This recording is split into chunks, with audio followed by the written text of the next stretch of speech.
Assalamualaikum teman-teman. Pada video pembelajaran kali ini, kami akan membahas materi mengenai perpajakan dalam perspektif Islam dengan dosen pengampu Ibu Rara Srisia Yogasnumurti.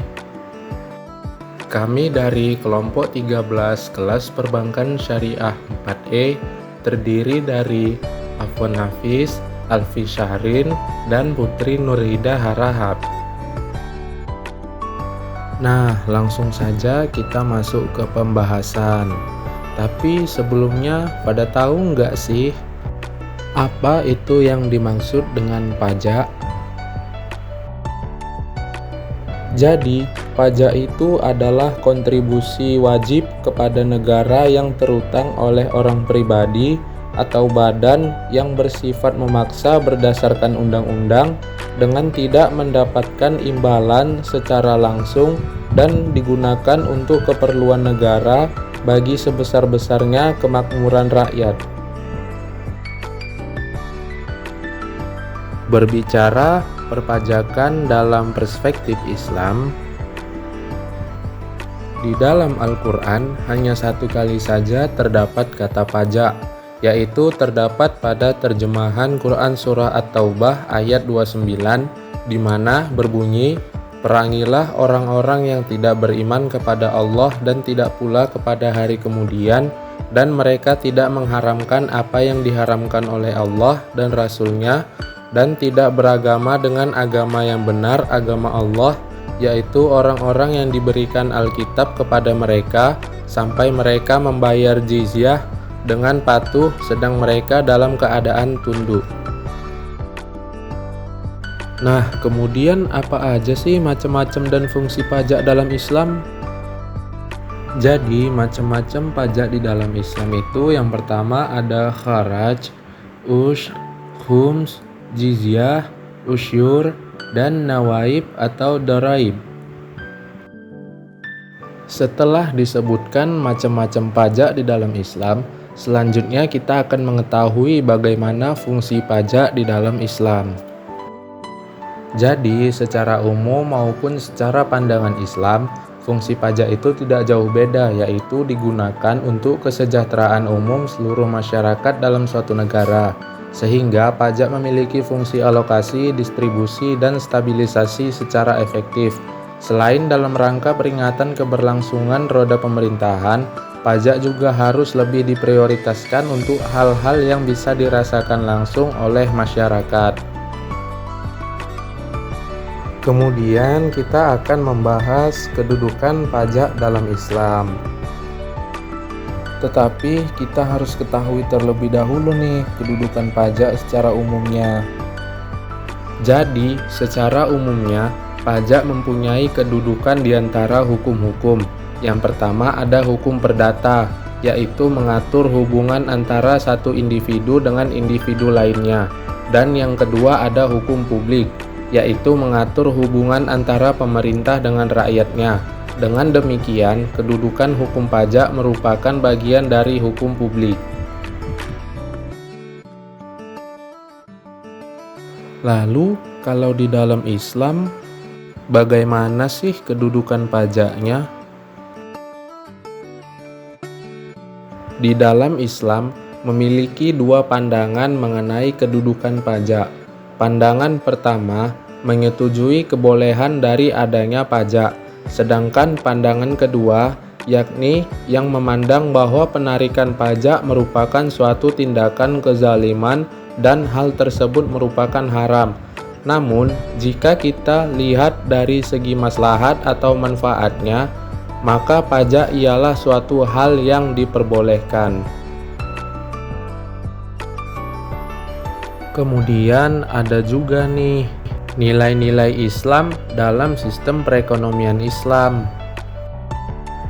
Jadi, sebagai ekonomi yang bersifat rabbani, maka ekonomi Islam mempunyai sumber nilai-nilai normatif imperatif sebagai panduan serta pedoman yang mengikat. Dengan mengakses kepada aturan ilahiyah ataupun ketuhanan, setiap perbuatan manusia mempunyai unsur moral, etika, dan ibadah.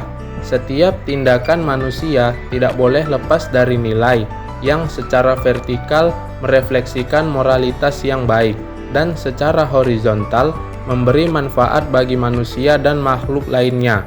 Nilai moral samahah atau yang dimaksudkan yaitu lapang dada, lebar tangan, dan murah hati ditegaskan sebagai prasyarat bagi pelaku ekonomi untuk mendapatkan rahmat atau kasih dari Tuhan, baik selaku pedagang ataupun pebisnis, produsen, konsumen, debitor maupun kreditor. Namun ada juga nih secara universalnya prinsip atau nilai landasan sebagai pengembangan ekonomi Islam. Prinsip yang pertama itu ada tauhid atau keimanan, yang kedua ada keadilan, yang ketiga ada nubuwah atau kenabian, yang keempat ada khilafah atau pemerintahan, dan yang kelima ada ma'ad atau hasil. Kelima nilai yang telah disebutkan ini menjadi dasar atau landasan inspirasi untuk menyusun proposisi-proposisi dan teori-teori dalam ekonomi Islam. Berbicara selanjutnya mengenai pajak, bagaimana sih pajak pada masa Rasulullah dan Khulafaur Rasyidin?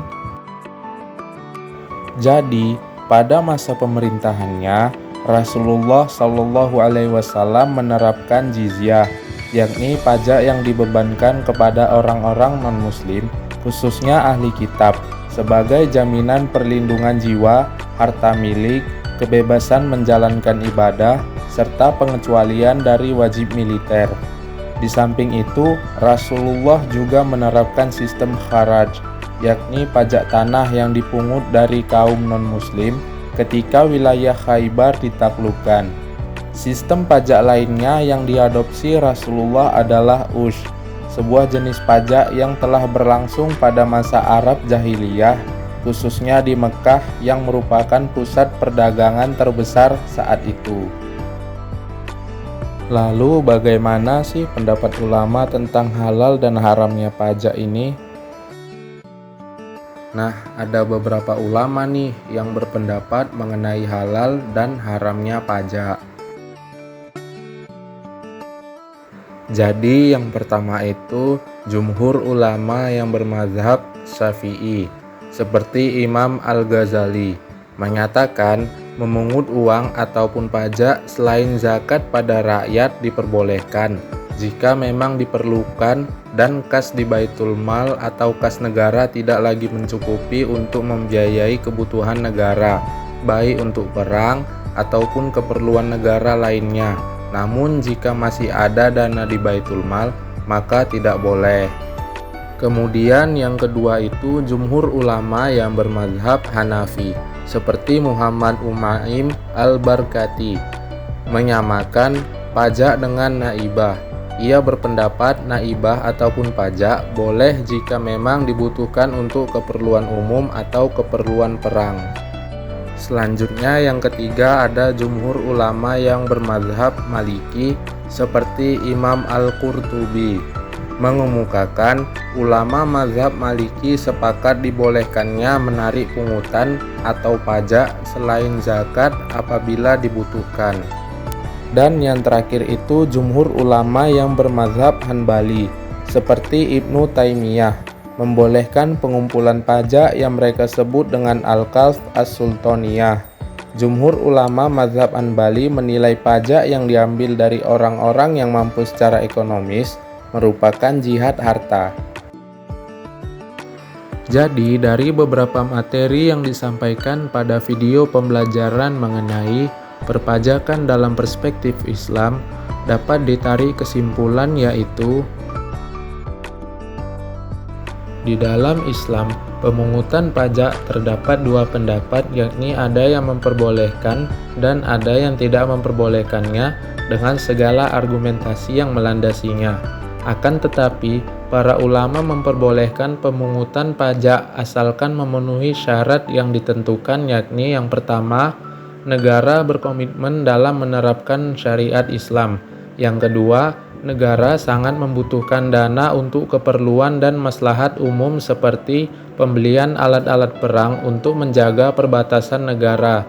Yang ketiga, tidak ada unsur lain yang bisa diandalkan oleh negara baik dari zakat, jizyah, al-usyur, kecuali dari pajak. Yang keempat, harus ada persetujuan dari para ulama dan tokoh masyarakat. Yang kelima, pemungutannya harus adil, yaitu dipungut dari orang kaya saja dan tidak boleh dipungut dari orang-orang miskin. Distribusinya juga harus adil dan merata, tidak boleh berfokus pada tempat-tempat tertentu, apalagi yang mengandung unsur dosa dan maksiat. Yang keenam, pajak ini sifatnya sementara dan tidak diterapkan secara terus-menerus, tetapi pada saat-saat tertentu saja, ketika negara dalam keadaan genting atau ada kebutuhan yang sangat mendesak saja. Yang ketujuh, harus dihilangkan dulu pendanaan yang berlebih-lebihan dan hanya menghambur-hamburkan uang saja. Yang kedelapan, besarnya pajak harus disesuaikan dengan kebutuhan yang mendesak pada waktu itu saja.